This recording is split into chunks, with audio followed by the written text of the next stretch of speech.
entrepreneurs run their families with mindfulness. Can you elaborate on that? How does one do that, right? Because I know the impact that meditation has done for me. Actually, I even notice it, right? I even notice it for me. I'm going to speak for myself. When I'm on vacation, a lot of times you just in the doing of the doing it, and it kind of takes you out of your rhythm, and I'll maybe forget to meditate one morning because I'm waking up later. I'm doing little, things are happening. And I can tell, like, my mind, my body, I know, like, hey, something's off. Like, I'm either too short or I'm not as calm, I'm not as cool, I'm not as collected. And immediately I realized that, hey, I haven't meditated in 2 days. Congratulations, you formed a habit. Yeah. I say it's like once you formed a habit, it's like leaving the house without brushing your teeth. Yeah. It's just something's off, like you said, with it. Yeah. Yes. So what do you teach? What do you teach, and how do you help entrepreneurs do that? It's an inward journey. You first learn the only one you can really change and impacts yourself. And as you change, first is when I told the story of my brother Bruce. My dad didn't change, but my brother Bruce changed. Nobody else in the family changed, and the whole family changed. The whole dynamic changed.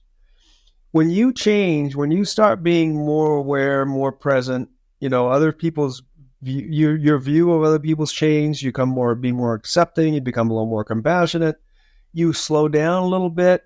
And an amazing thing that I've seen is then other people change when you give them the space to. When you give them the leadership and you give them the space to change. One of the things in mindfulness is, you learn how to listen better. And listening to somebody can really open up a relationship. I think it's the key to relationships is listening. You learn to listen a little more, and you hear. The business case for it's just unbelievable. Where, you start listening to your clients and start listening to your employees instead of just telling them all the time what they need and what they should be doing, and the whole dynamic changes.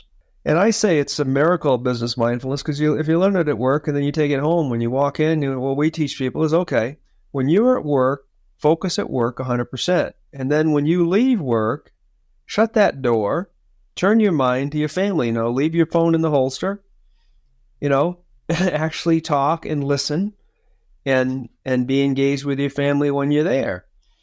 Because we've lost that ability to focus. We're in everything all the time. We're at work and home and, on our social media and in the news and.